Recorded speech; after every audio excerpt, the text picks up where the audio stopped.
இது மட்டும் இல்லாமல் பல கிராமங்களில் மற்றும் சிறுவைகுண்டம் போன்ற நகரங்களில் நேரடியாக நம்ம இன்றைக்கு கூட படகு மூலமாக போக முடியல. ஸோ காலையில் இந்த ஹெலிகாப்டர் மூலமாக ஒரு 9 ஹெலிகாப்டர்ஸ் ஆர்மி, நேவி, ஏர்ஃபோர்ஸ், அதாவது air force, navy and cost card இவங்க 9 ஹெலிகாப்டர் மூலமாக ஒரு 11 நடை மூலமாக ஒரு 13,500 கிலோ சாப்பாடு சப்ளை பண்ணியிருக்கோம். அந்த இது தவிர மற்ற சேவைகள்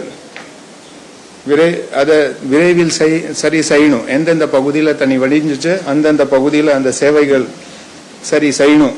அதை ஒர்க்கும் ஒரு சைடில் போயிட்டு இருக்கு. ஸோ இதில் முக்கியமான மில்க் சப்ளை பொறுத்தவரையில் இன்றைக்கு திருநெல்வேலி மாவட்டத்தில் 64,900 லிட்டர் பாலும், தூத்துக்குடி மாவட்டத்தில் 30,000 லிட்டர் மில்க் சப்ளை பண்ணியிருக்கோம். இன்னும் நம்ம ஒரு 20 நாட்களில் மில்க் சப்ளை திருநெல்வேலி மாவட்டத்தில் நார்மல் ஆயிடும். தூத்துக்குடி மாவட்டத்தில் பொறுத்தவரையில் இந்த அஃபெக்டட் பகுதி, கடலோர பகுதி மற்றும் தூத்துக்குடி மாநகரத்தில் கொஞ்சம் டைம் ஆகலாம். ஆனால் அங்கே மில்க் பவுடர் சப்ளை பண்ணுறதுக்கு ஏற்பாடு பண்ணியிருக்கோம்.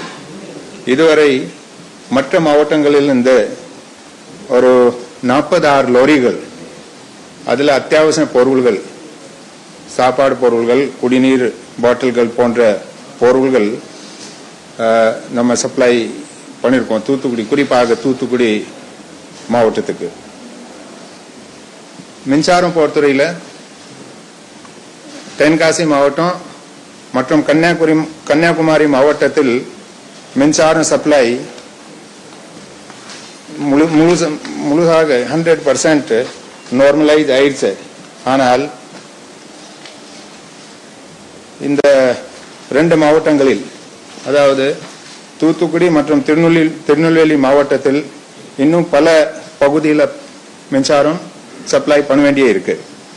திருநெல்வேலி மாவட்டத்தில் பொறுத்தவரையில் மொத்தமாக 1836 டிஸ்ட்ரிபியூஷன் டிரான்ஸ்பார்மர்ஸ் உள்ளன.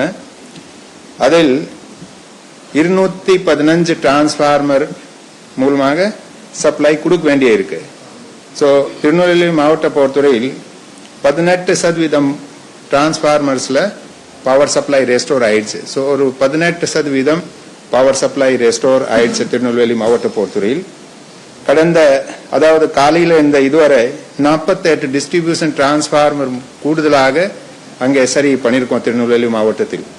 ஸோ அங்கே 12% பகுதியில் மட்டும் பவர் சப்ளை இல்லாமல் இருக்கு திருநெல்வேலி மாவட்டத்தில். ஆனால் தூத்துக்குடி மாவட்டத்தில் அங்கே ஒரு கிட்ட 60% பகுதியில் பவர் சப்ளை, ஒரு 40% பகுதியில் பவர் சப்ளை ரெஸ்டோர் பண்ணிட்டோம். ஆனால் இப்போ கூட ஒரு 60% பகுதியில் பவர் சப்ளை ரெஸ்டோர் பண்ணாமல் இருக்கு. பவர் சப்ளை ரெஸ்டோர் பண்ணதில் ஒரு முக்கியமான, ஏன்னா அங்கே இப்போ கூட தண்ணி போயிட்டு இருக்கு. தூத்துக்குடி மாநகரத்தில் கூட தண்ணி போயிட்டு இருக்கு 2-3 அடி. ஆனால் பவர் சப்ளை இருக்கு. ஆனால் அதை ரெஸ்டோர் பண்ணா, டிடிஏ ஓன் பண்ணா அந்த பகுதியில் எலக்ட்ரோக்யூஷனுக்கு வாய்ப்பு இருக்கு. அதனால் அதை பவர் சப்ளை கொடுக்காம இருக்கு. ஸோ அதை தண்ணி வடிய பவர் சப்ளை நார்மலைஸ் பண்ணப்படும். வேறு